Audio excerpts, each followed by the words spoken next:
मंडळी 10 फेब्रुवारीला पुण्यातल्या भीमा कोरेगाव इथं एक मृतदेह सापडला। त्यामुळे परिसरात एकच खळबळ उडाली।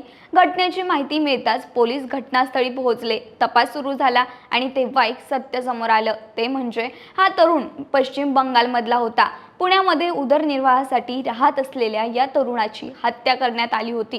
ही बातमी पश्चिम बंगालमध्ये पोहोचताच संतापाची लाट उसळली। यामुळे आता या प्रकरणी पश्चिम बंगालच्या मुख्यमंत्री ममता बॅनर्जी यांनी भाजप शासित राज्यात बंगाली नागरिकांवर हल्ले होत असल्याचा गंभीर आरोप केलाय आणि त्यांच्या या आरोपाला उत्तर देताना पुणे पोलिसांनी मात्र वेगळंच सत्य समोर आणलंय। म्हणूनच हे प्रकरण नेमकं काय, पश्चिम बंगालच्या या तरुणाची हत्या का झाली, ममता बॅनर्जी यांनी नेमके काय आरोप केलेत आणि तपासात काय सत्य समोर आले याचीच माहिती सांगणारा हा व्हिडिओ। नमस्कार, मी हर्षदा आणि तुम्ही पाहताय विशेष भारी। मंडळी 10 फेब्रुवारीला भीमा कोरेगाव परिसरातील पुणे नगर महामार्गालगत असलेल्या आपलं घर हॉटेलच्या मागील बाजूस एका तरुणाचा रक्ताच्या थारोळ्यात पडलेला मृतदेह सापडला होता।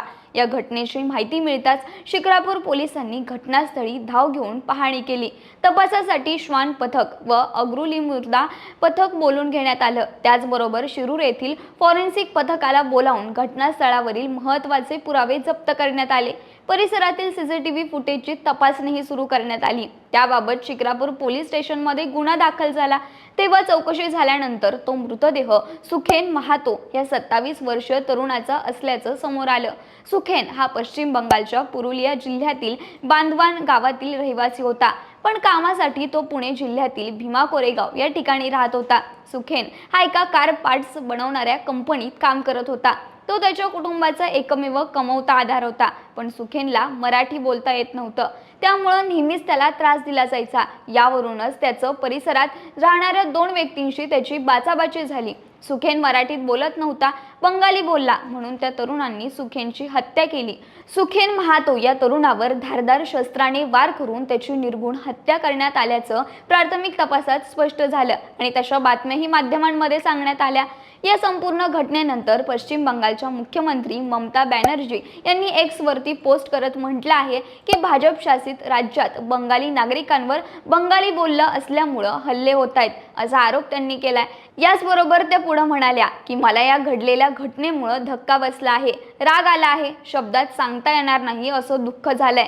महाराष्ट्रातील पुण्याच्या पुरुलिया जिल्ह्यातील बांदगाव परिसरात 27 वर्षीय स्थलांतरित कामगार सुखेन महतो याची क्रूर हत्या अत्यंत अमानुष आणि निषेधार्थ आहे। तो त्याच्या कुटुंबाचा एकमेव कमवता सदस्य होता। ही घटना स्पष्टपणे द्वेषपूर्ण गुन्ह्याची असल्याचं दिसून येतं। एका तरुणाला त्याची भाषा, ओळख यामुळे त्याला लक्ष्य करण्यात आलं, त्याचा पाठलाग करण्यात आला, छळ करण्यात आला आणि त्याची हत्या करण्यात आली। हा अशा वातावरणाचा परिणाम आहे जिथं परदेशी किंवा बाहेरील लोकांबद्दल द्वेष वाढवला जातो आणि निष्पाप लोकांना लक्ष्य केलं जातं। मी गुन्हेगारांना तात्काळ अटक करण्याची आणि त्यांना कठोर शिक्षा देण्याची मागणी करते। मी सुखेनच्या कुटुंबाला सांगू इच्छिते की या अकल्पीय दुःखाच्या वेळी संपूर्ण बंगाल त्यांच्या सोबत उभा आहे। न्याय मिळवून देण्यासाठी सर्वतोपरी प्रयत्न केले जातील। पण दुसरीकडे मात्र पुणे पोलिसांनी हेट क्राईमचा हा आरोप फेटाळून लावलाय।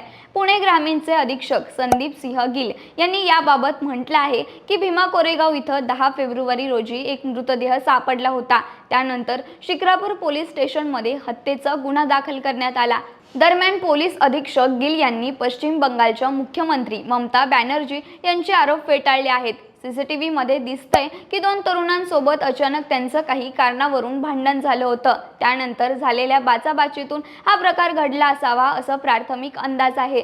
पुणे पोलीस असंही म्हणाले की मृत तरुण हा पुण्यातील एका खासगी कंपनीत कार्यरत होता आणि तो त्याच्या 3 मित्रांसोबत शिक्रापूर पोलीस स्टेशनच्या हद्दीत एका खोलीत राहत होता। 2 दिवसांपूर्वी कोरेगाव परिसरात एका हॉटेलच्या मागे त्याचा रक्तबंबाळ अवस्थेत मृतदेह आढळला।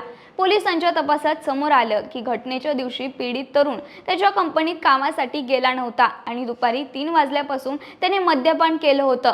त्यावेळी दारू पीत असताना त्याचा कोणासोबत तरी वाद झाला असावा आणि त्यानंतर त्याची हत्या करण्यात आली असावी असा संशय पोलिसांकडून व्यक्त केला जातोय। तशा प्रकारचं चित्र देखील सीसीटीव्ही फुटेजमध्ये दिसून आल्याचं पोलिसांनी सांगितलंय। दरम्यान शिक्रापूर पोलीस स्टेशनमध्ये वरिष्ठ निरीक्षक दीपरत्न गायकवाड यांनी या प्रकरणाबाबत माहिती देताना सांगितलं की या घटनेतील 2 संशयितांची ओळख पटवण्यात आली असून त्यांना लवकरच ताब्यात घेतलं जाईल। त्याचबरोबर विशिष्ट गोष्टीवरून लक्ष करून या तरुणाची हत्या करण्यात आल्याचं आमच्या तपासात अजून तरी समोर आलेलं नाही, असं देखील पोलीस निरीक्षक संदीप सिंह गिल यांनी स्पष्ट केलंय। त्याचबरोबर सुखेन मेहताची हत्या जुन्या वादातून झाली की अन्य कोणत्या कारणामुळे झाली याचा तपास पोलिसांकडून सखोलपणे केला जातोय।